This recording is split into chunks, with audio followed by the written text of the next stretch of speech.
찬송가 114장 부르겠습니다. 저희가 잘 안 불러본 찬송인데 불러보도록 하겠습니다.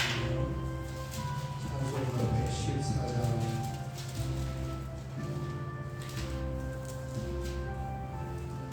천천히 한번 불러볼게요.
성경 말씀은 로마서 10장 13절에서 15절까지 있습니다.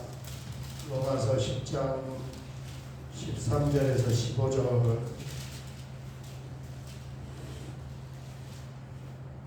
로마서 10장 13절에서 15절 같이 봉독하겠습니다.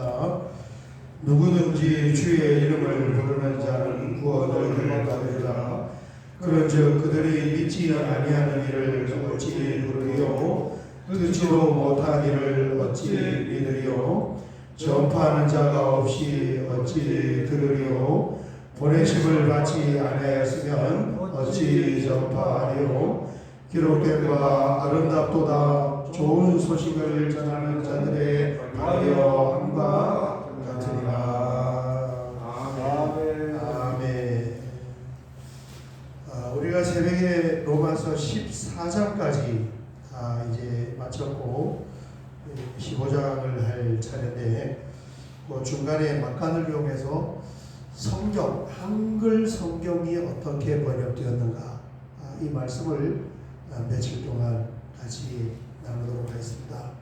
개역 한글, 그 다음에 공동 번역, 새 번역, 또 현대인의 성경까지.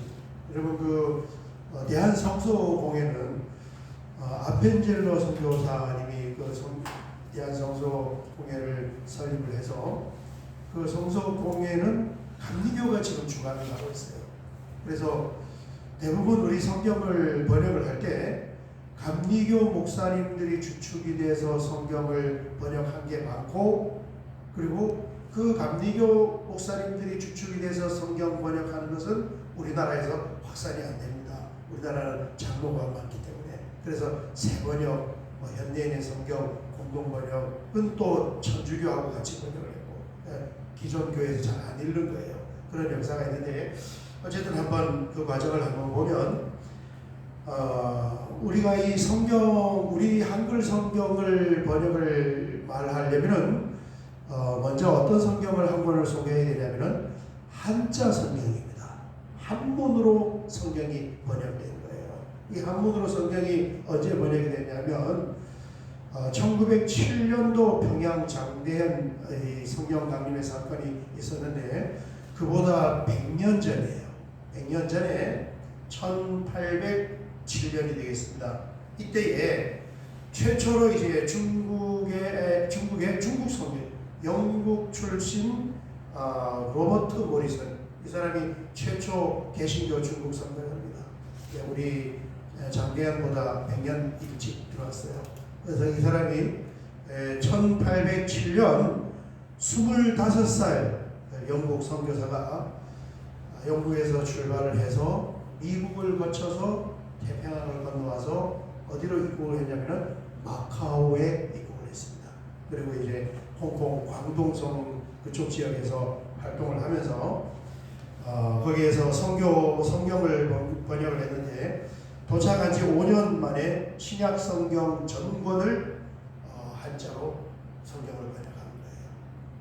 그러니까 25살에 도착해서 30살에 성경을 번역하고 구약 신약 성경을, 그리고 한 10년 더 지나서 구약 성경까지 전체 이 1823년에 한자로 성경이 번역이 됐습니다. 이 청년은 이제 일찍 은혜를 받아서 성경을 읽고 은혜를 받아서 15살 때부터, 야, 이 대단해요. 15살이면 지금 우리로 말하면 중학교 3학년 정도 됐는데, 뭐 그 당시 배경이 참 신앙에 매진하는 그런 분위기였지만 15살에 성경을 읽고 은혜를 받고 그 성경을 더 열심히 공부하기 위해서 혼자 이제 스스로 라틴어, 또 헬라어, 히브리어를 공부를 한 거예요. 벌써 싹수가 보이잖아요. 언어에.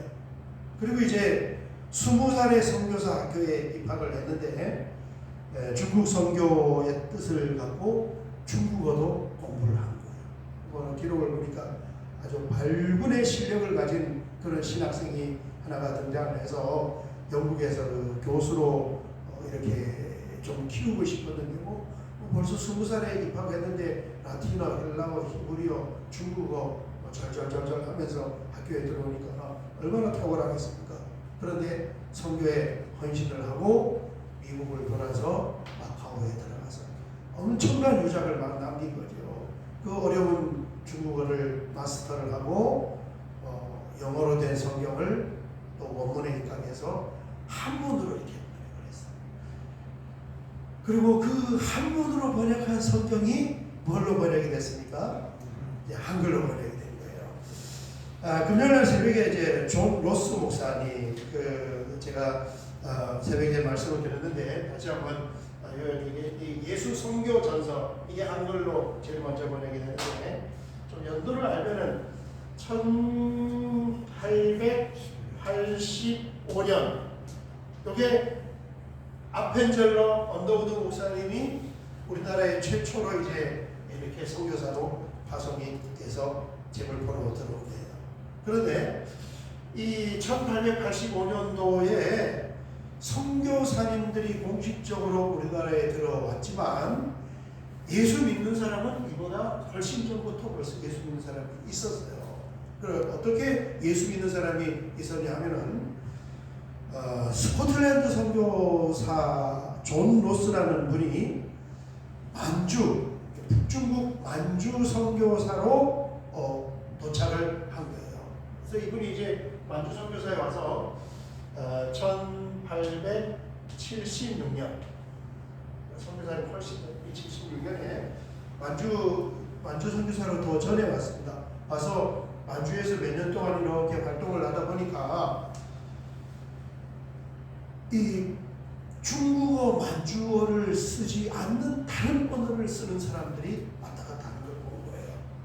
야, 이게 우리나라 완전 지금 이제 이 한글을 쓰는 한민족은 완벽하게 미존도 전전. 예수 믿는 사람이 코리아는 한 명도 없을 때 이 만주 선교사 존 로스가 보니까 다른 언어를 쓰는 사람들이 만주에 왔다 갔다 하는, 이게 한국 사람, 평양도 사람들, 의주 사람들.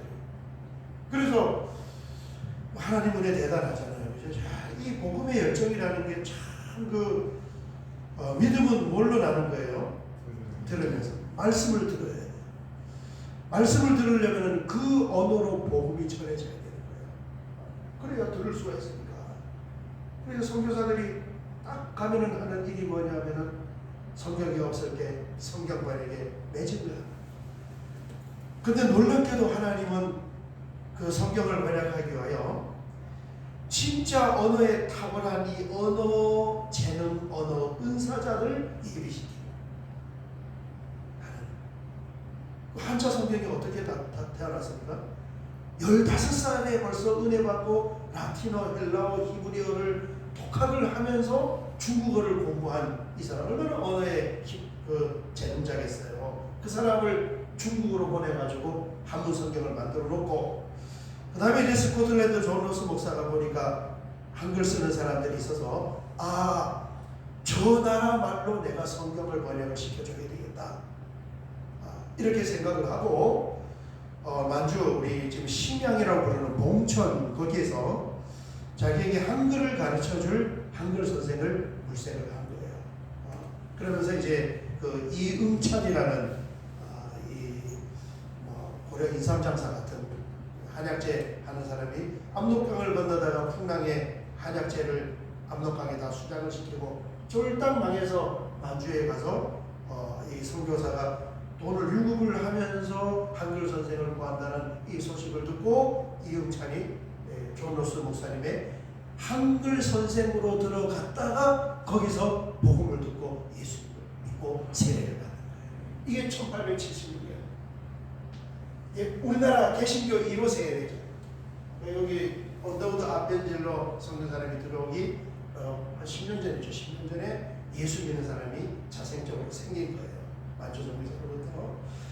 그래서 이 존 로스 목사님은 목적이 뭐냐 하면은 한글을 배워서 한자 성경을 한글로 번역시켜 주는 게 목적이잖아요. 그래서 이제 이응찬을 전도를 하고 난 후에 이 의주 사람 이응찬의 친구 백홍준, 서상윤 이 친구들을 몇 사람을 더 전도를 했습니다. 그래서 이 백홍준이 최초의 한국인 장로, 최초의 한국인 교역자, 조사, 지금 전도사, 그리고 이제 성경 번역하고 예수 믿는 것 때문에 순교까지 한 최초의 순교자이고 의주교회를 설립한 사람이고, 그 친구 서상윤은 소래교회, 최초의 교회, 우리나라 최초의 교회인 소래교회를 설립을 하고, 백홍준과 서상윤은 세문안교회, 후에 언더우드 목사님이 들어오셔서 서울의 최초의 장로교회 세문안교회 조직교회를 세울 때 14명의 세례교회로 시작을 했는데 2인 장로로 세워지면서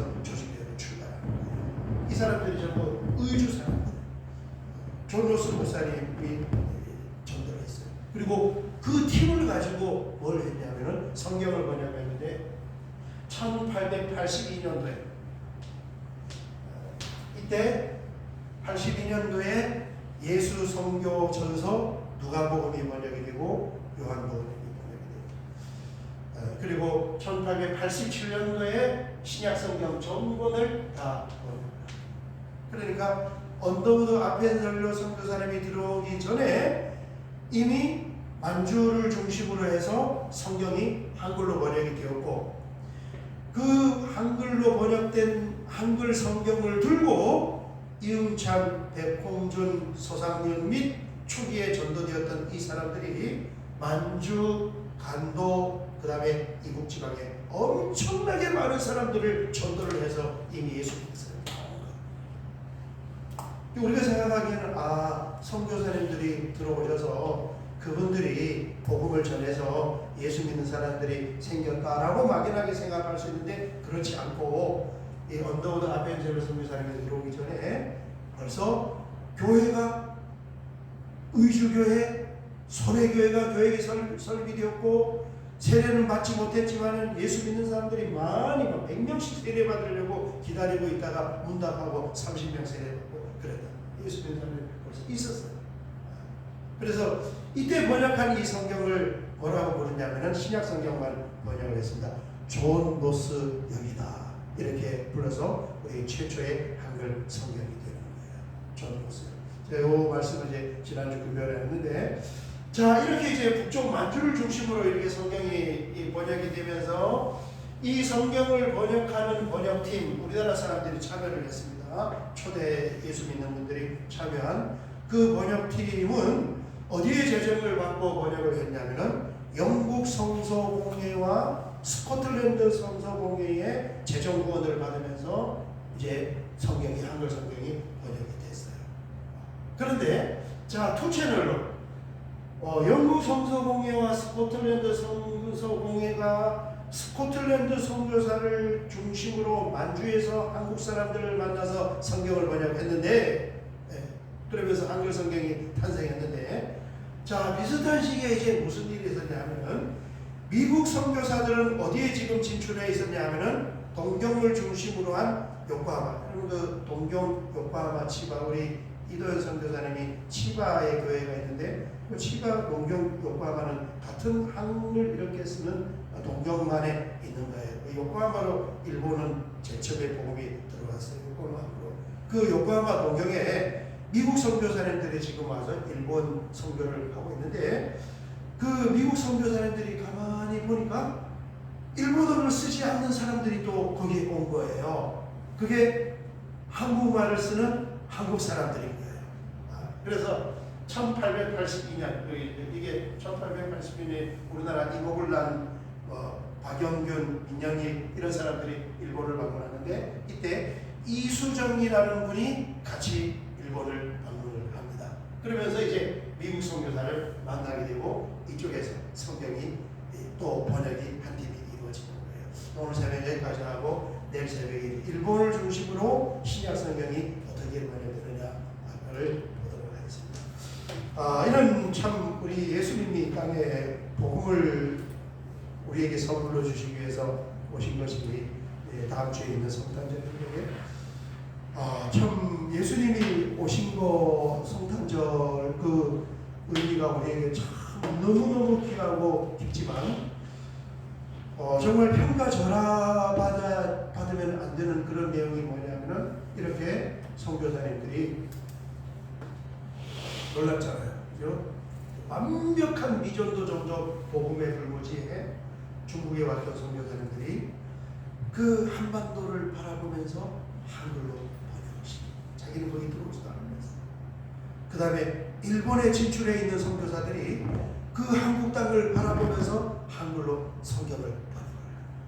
그러면서 한글 성경이 탄생을 해서 이렇게 보급이 되는 그런 역사를 우리가 보고, 그 성경이 발전을 해서 지금 우리가 개역 개정 성경을 들고 있는 것입니다. 너무 은혜스러워요. 하나님의 섭리와 역사하심을 기억합니다. 오늘 여기까지 보고 같이 한번 하나님의 은혜를 사모하며 기도하도록 하겠습니다. 주여 한번 크게 부르고 기도드리겠습니다. 주여, 아버지 하나님 감사합니다.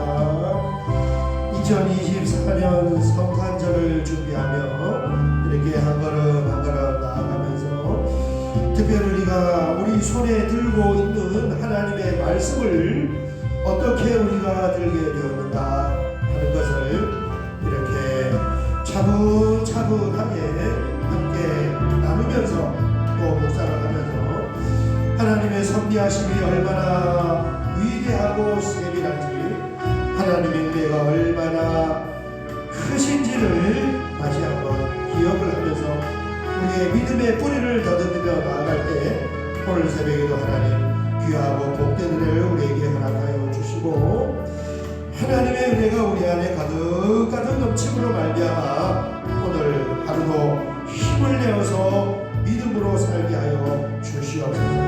아버지 하나님 감사합니다. 늘 우리를 붙잡아 주시고 한치 앞을 알 수 없지만 주의 말씀이 내 발에 등이어 비치며 한 걸음 한 걸음 인도해 주셔서 하나님 감사합니다. 올겨울도 믿음으로 성령으로 충만하여 승리케